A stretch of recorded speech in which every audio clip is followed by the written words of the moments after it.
Pendidikan itu bukan hanya soal mengajar, tapi bagaimana cara kita mampu mengelola pendidikan dengan baik. Caranya yaitu dengan menerapkan 4 elemen manajemen pendidikan. Pertama adalah perencanaan atau disebut dengan planning.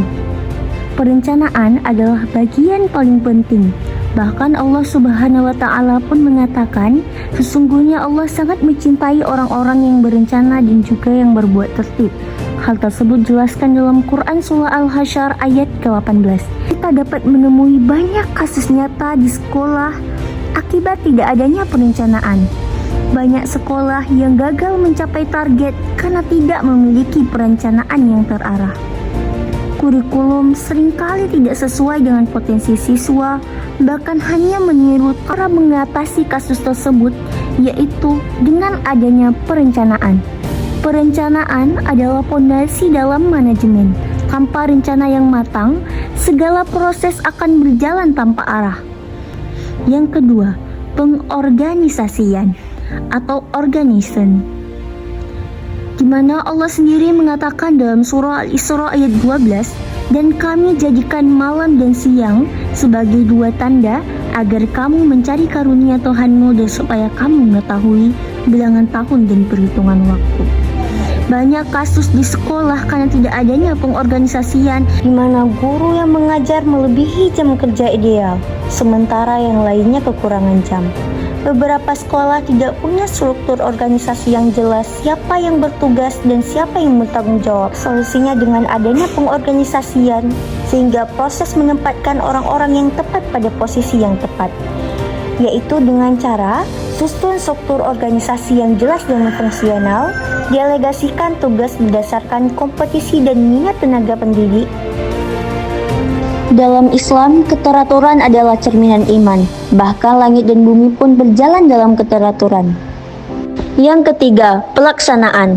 Allah Subhanahu wa Ta'ala berfirman dalam surah At-Taubah ayat 105, yang artinya, dan katakanlah, bekerjalah kamu maka Allah akan melihat pekerjaanmu. Betapa pentingnya pelaksanaan. Bahkan sering kita temui kasus nyata, rencana sudah disusun dengan rapi, namun pelaksanaan di lapangan tidak mencerminkan itu. Guru kurang disiplin, siswa malas belajar, kegiatan molor, atau bahkan tanpa sebab yang jelas. Pelaksanaan adalah proses menggerakkan semua sumber daya yang ada untuk mewujudkan rencana yang sudah disusun.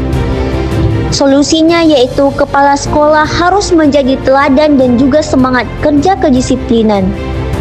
Dorong semangat profesionalisme guru dengan pelatihan berkelanjutan dan juga apresiasi. Jadikan pelaksanaan sebagai ajang ibadah, di mana setiap langkah adalah pahala bila diniatkan untuk Allah. Pastikan program berjalan sesuai dengan jadwal dengan laporan pelaksanaan yang sudah. Yang keempat, evaluasi. Sebagaimana Allah berfirman dalam surah Al-Isra ayat 36, dan janganlah kamu mengikuti sesuatu yang kamu tidak mempunyai pengetahuan tentangnya. Sesungguhnya pendengaran, penglihatan dan hati semua akan diminta pertanggungjawaban. Sekarang banyak kita temui kasus nyata, banyak sekolah tidak melakukan evaluasi secara menyeluruh. Hasil ujian tidak dijadikan bahan refleksi, program hanya berjalan rutinitas tanpa perbaikan yang nyata. Solusinya yaitu melakukan evaluasi secara sistematis dan berkelanjutan terhadap semua komponen, baik guru, siswa, sarana, program, hingga manajemen sekolah. Yang kedua, gunakan data evaluasi untuk perbaikan, bukan untuk menyalahkan, namun bangun budaya terbuka terhadap kritik dan juga saran. Dalam Islam, setiap tindakan akan diminta pertanggungjawaban, maka evaluasi harus dilakukan dengan jujur, adil, dan juga objektif. 4 elemen manajemen pendidikan bukan hanya sekedar teori, tapi cara kita mendidik dengan penuh tanggung jawab dan juga nilai-nilai Islam. Karena sesungguhnya mendidik bukan hanya sekedar mengajar, tapi memanusiakan manusia dan mengantarkannya menuju ridha Allah.